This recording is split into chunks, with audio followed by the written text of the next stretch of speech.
This is Mike Smith, welcome back to another Maya tutorial. This time we're going to take a look at the very basics of keyframe animation. Now, I'm doing this tutorial in Maya 2015, but the processes are exactly the same in older versions. So to start with, we need to make sure our menu set at the top left corner is set to animation. And we also need to be familiar with three different things. The first one is our time slider, or our timeline at the bottom. That's this part here where we can see all the different frames. Remember, there's 24 frames per second. And the next part is our range slider. That's this next bit at the bottom. If we click and drag that left to right, we can actually move up and down our timeline. And we can also expand that by clicking and dragging from the end. And if we drag that to the very end, we can basically see more frames in one go. Or if we squash it, we actually zoom into the timeline.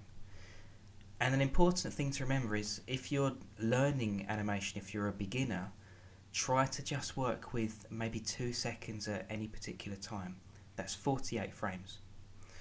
And to set that to 48 frames, we could just actually drag our range slider, or if you can't quite get it right, we can actually type in 48 in this first box, and that will give us exactly 48 frames to play around with. And the third thing we need to set is our playback speed. We can actually adjust how many frames we animate with per second, but we want to use the standard 24 frames per second. And to open your animation preferences, if we go to the very bottom right corner of the screen, there's a small red running character in a white box. If you hold the mouse over it, it tells you animation preferences. Click on that. And if we have a look at playback speed, click on the drop down menu and you've got some different options here. For now we want real time 24 FPS or frames per second. Select that, click on save. And now we can actually start making our objects move. Select any object. In this case, I just want this object to move from left to right in, let's say, half a second. So now we can choose our starting point in time. So I might want that on frame 10. Press S for start, or S for stop. If you remember start stop, you'll remember S is to put a keyframe in. And you can see now that's given us a red marker on frame 10. It's also, if we have a look at the channel box, it's also highlighted every attribute red, even rotate and scale on the default 0 and 1. They're all red because it means something is keyed. It's got a keyframe on that particular time. Now, before we move the object, we need to decide how long it's going to take to move. So if I want this to take half a second from left to right, we know that 1 second is 24 frames, so we want 12 frames after that point. So we want frame 22. Select that, key that again, press S. Now we can move our object. And once you've positioned it, press S again. And now if we actually drag up and down our time slider, we can see that object starts to move from the first keyframe and it will stop on our second keyframe. If we press play, it will basically continue to loop all 48 frames and just move that particular part. We can also move and delete keyframes. If you want to move it, just hold Shift, select any keyframe, and then we can use these yellow arrows to actually move those up and down our time slider. So if we move that further down, because we've increased the number of frames, it will take longer to move, so it moves slower. So if we press play now, it just moves much slower.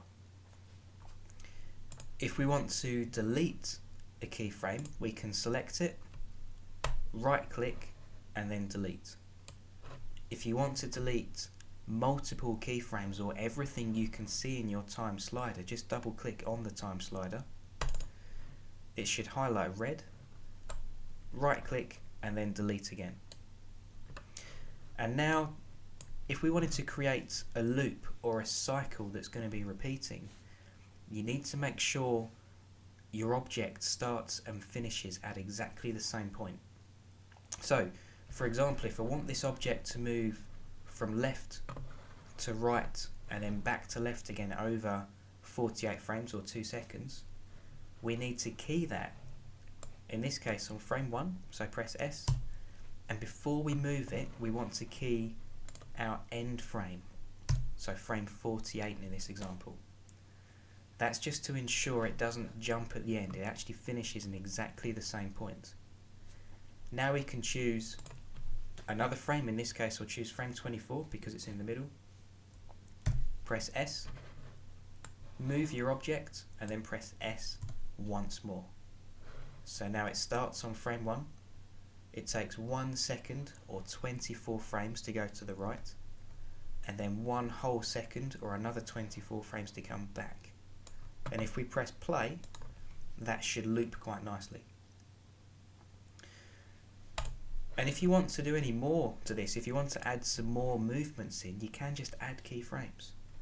So if I add another keyframe on frame 12 for example, I could scale that object, I could scale it right down, press S just to confirm that, and now if I rewind my animation and press play, we can see it scale down as well. And the reason it goes back up in size is because we only scaled it on frame 12. Frame 24, we didn't scale it down, it still has the original size. Okay, and one quick tip is, if you're animating multiple objects, you'll notice if you deselect an object or you select another one, all the keyframes disappear. They're still there, the object will still move, but it will only display the keyframes of an object you've selected.